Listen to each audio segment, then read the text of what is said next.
Hello, I am Dr. Gagan Gautam, Chairman of Uro-Oncology and Robotic Surgery at Medanta Hospital, Gurgaon. और आज मैं आपसे बात करूंगा प्रोस्टेट कैंसर के बारे में।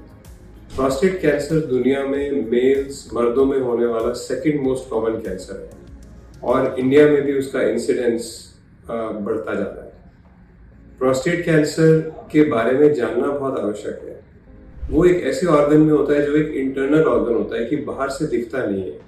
प्रोस्टेट ग्लैंड यूरिनरी ब्लैडर के नीचे पाया जाता है और उसमें जब कैंसर डेवलप होता है तो उसके इनिशियली हो सकता है कोई भी सिम्टम्स ना हो, पर जैसे जैसे वो कैंसर बढ़ता जाता है तो उसमें यूरिन से रिलेटेड कुछ सिम्टम्स आ सकते हैं, जैसे कि यूरिन में ऑब्स्ट्रक्शन होना, यूरिन में जोर लगाने की ज़रूरत पड़ना, यूरिन ठीक से पूरा खाली ना हो पाना यूरिन के टाइम पे। और जैसे जैसे लोगों की एज बढ़ती जाती है, इनमें से कुछ सिम्टम्स ये नॉर्मली एक्सपेक्टेड भी होते हैं प्रोस्टेट की ग्रोथ की वजह से।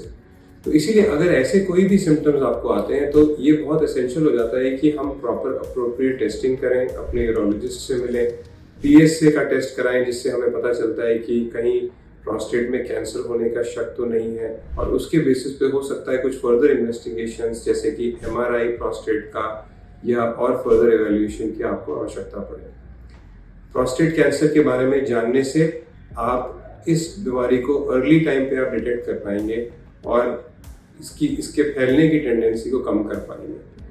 आजकल प्रोस्टेट कैंसर की इवैल्यूएशन और ट्रीटमेंट के लिए बहुत अच्छे मेथड्स अवेलेबल हैं और modern techniques of radiation therapy, modern techniques of robotic surgery, all of these things have made prostate cancer completely curable if detected at an early stage. तो अगर कभी भी आपको यूरिन से संबंधित कोई ऐसे सिम्टम्स हो या as a part of your regular health checkup आप PSA का टेस्ट करा रहे हो तो आप अपने यूरोलॉजिस्ट से मिलके फर्दर इस चीज़ की इवैल्यूएशन के बारे में आप ध्यान दें। All the best. Thank you.